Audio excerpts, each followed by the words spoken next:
broken a world record. Michael Gower and Graham Earl, wait for it, cycled across the English Channel to France on a tandem on what looks like a plank of wood, having watched the video. Usually Michael can be seen road cycling. He's the chairman of Berkhamsted Cycling Club. Are you one of these lycra-clad people with clip-on shoes and very, very fast road bikes? Hi, Nick. Yes, we are normally okay. On the road. Yeah. Not on the sea.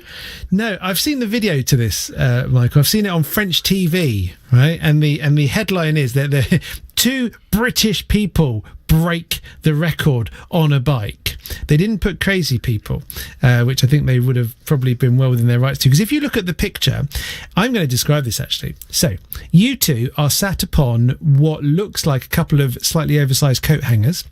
And out of these coat hangers come a couple of other coat hangers, but the kind of hangers that you hang trousers on. And they are sat atop what looks like a plank of wood on a barely floating hull. Is that a very fair description of what you did this on?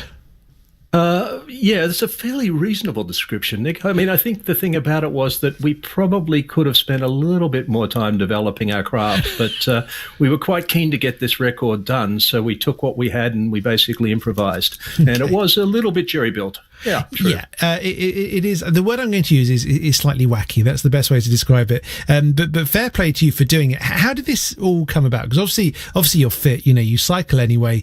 What on earth possessed you to go from our south coast to Le Petit Blanc in the north of France, which is just to the side of Calais? Where did this come from? Well, we love a crazy challenge, and what had happened is about a year ago I'd been reading the paper and I'd seen an article in the Daily Telegraph about two people that had attempted to do this and were turned back by the French maritime authorities.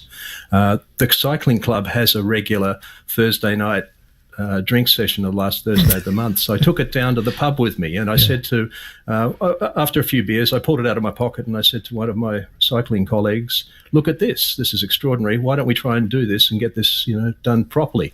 And he's a bit bonkers too, and he said, "Yeah, I'll be in that with you." And we shook hands, and that was the beginning of the quest.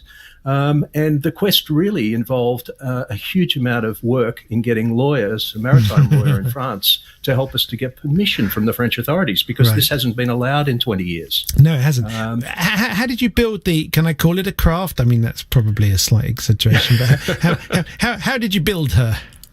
Yeah, well, what happened was, in fact, we didn't end up building her, and you probably noticed that, but what happened was that we made contact with the chap that I mentioned in the paper. So it was a guy called Andy Lang, and he'd attempted to do this with his son last year. And because they didn't have permission from the French, they were doing it for charity, for a cancer charity. They were actually turned around halfway across the channel by the French Coast Guard and told to go back to the UK. So we went and met with Andy to get some ideas about what we needed to do and just pick up some knowledge from him. After the course of that discussion, fantastic chap in his kitchen, he said to us, "Look, guys, are you committed to building your own, or would you just like to use mine? You can do what you like with it. Just give it back to me when you finish." It's called Dominique. It's actually a registered craft. Yeah. So we said, "Look, that'd be fantastic because that would streamline things for us." Yes. So we borrowed his. Now, as it turned out, with the benefit of hindsight, we probably should have tuned it a little bit better for ourselves, because it was probably the most uncomfortable thing I've done on a bicycle seat in my whole life in terms of the setup. And I praised Andy for it, Nick. I said to Andy, Andy, there's certainly one thing you achieved. You achieved the most uncomfortable setup I've ever had. Well, it says here in French, I'll act as Google Translate. In reality, our position on the what's it called that you sit on, the saddle. Well, on the saddle, yeah, and aboard the vessel was incredibly uncomfortable. We had to keep pedaling without being able to move, and it was therefore very tiring, you said to France 3 when they asked you about this. Indeed, and that was immediately after, as you saw, we just landed. So, I mean, I hadn't quite recovered at that time, so it was very, very fresh. And I said to them that, we were, in a normal bike, in a bike, as you know, you can move around on your saddle quite a bit. You can get up and you can get out of your saddle. And, of course, your positions change and you're moving from sort of working with your hamstring muscles to working with your quads. There's quite a lot of sort of activity going on. In this one, we were in a frozen moment, more or less, and we were sitting upright and basically pedaling across the channel on our quads, which is like, I guess, we did it in 6 hours and 39 minutes. So that's like doing squats for 6 hours. Oh, yeah. It's a slow old course, 3.5 miles an hour, basically. But that's 6.5 hours of squats, if you think about it. So it's not a very nice thing to do. I wouldn't be rushing to do it again at the moment. According, again, to this same French report, which I think was very generous to you, it said you were meant to do this in August, but the weather wasn't right, so you had to wait till October. I would have thought that the sea would have been calmer in August. Well, what happened was we were getting a little frustrated in terms of waiting for the appropriate weather window. And so we ended up changing safety boat. The safety boat we'd originally booked, we couldn't, we thought, oh, well, hang on, we could have gone a couple of times, but they weren't ready to go. So we found another one, and we ended up going about 2 days after we selected this new safety boat captain.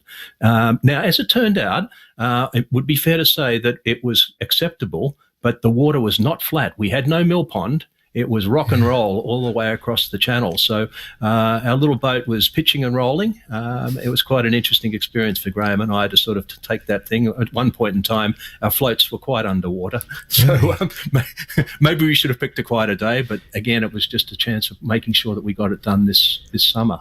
Les derniers 300 mètres ont vraiment été très difficiles. Apparently, you got stuck in your last sort of 200 or 300 meters.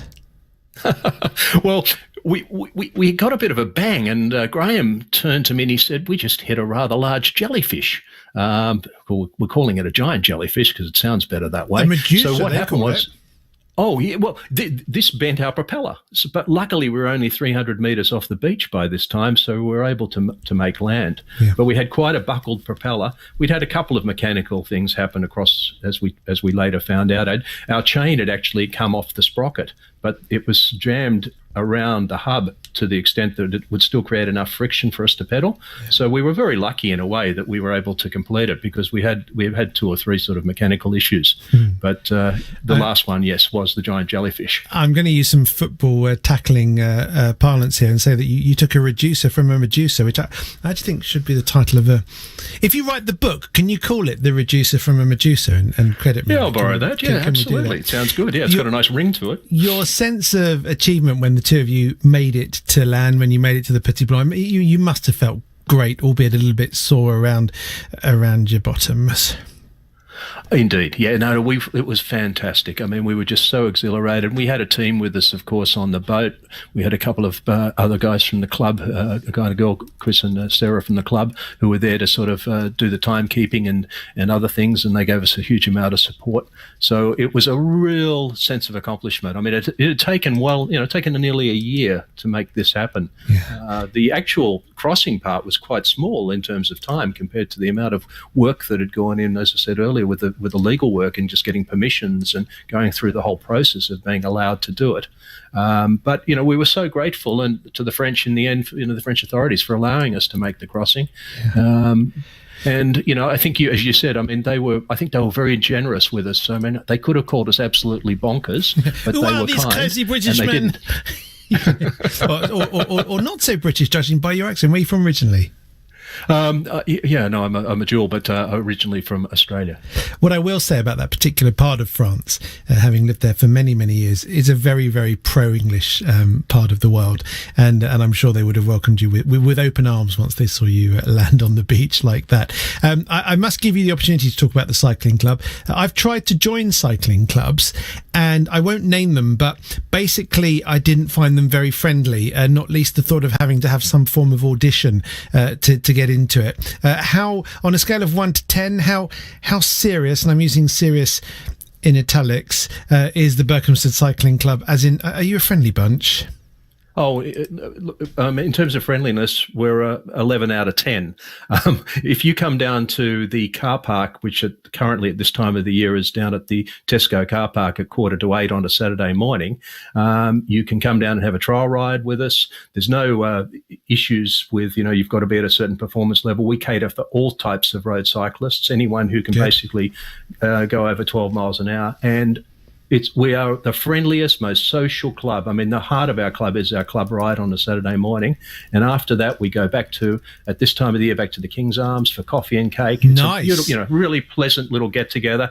You can ride at the 12 to 14 level. You can ride at the 14-15 level, the 15-16 level, the 16-17, or the plus level, we've got speed groups to cater for all abilities, and we've got lots of guys and we've got lots of girls in our club. We've got a very high ratio of women in the club, so currently about 220 members, and we're only 4 years old. Why do you only end up at the Kings? There's loads of pubs in Berkhamsted.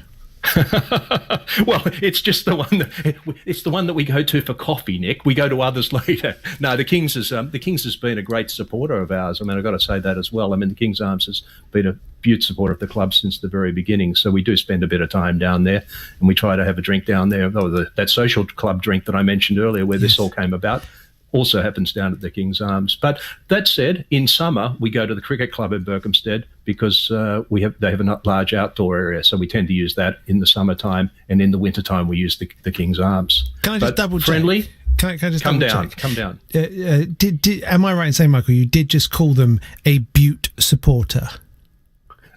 I did. Okay. What does that mean? Sorry, was that a bit of Australian-ism, was it? Yes. So it means what? Have they been nice to you, Michael? Is that what you're suggesting? They're good. How about this, Nick? They're good blokes. There we go. Was this sponsored? Is there any scope to raise money out of this world record attempt? We put up some Just Giving to just allow at the time to raise some money for Help for Heroes and for the corresponding French charity for their returned servicemen. Given that it was the centenary of the end of the First World War, we thought that would be appropriate for what we were doing. Is that page still available, or did you close it down? I think it is still available and I think it can be accessed through the club's website, berkocc.com.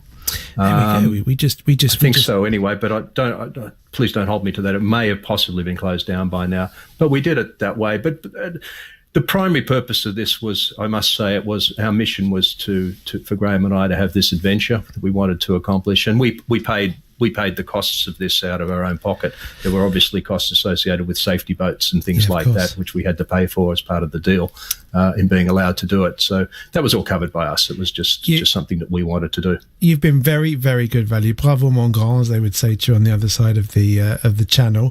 Merci. Burke, yes. You were screaming mercy at the end of your... Indeed. Mine had a Y, not an I. You're absolutely right, Nick. Same pronunciation. In fact, they all thought you were saying thank you. So, the Berkhamsted Cycling Club is at www.berkocc.com. Is that right? And you say just turn up on a Saturday morning? Saturday morning, 7:45 a.m. at the car park. It's currently at the Tesco car park, just out at the back there behind Tesco.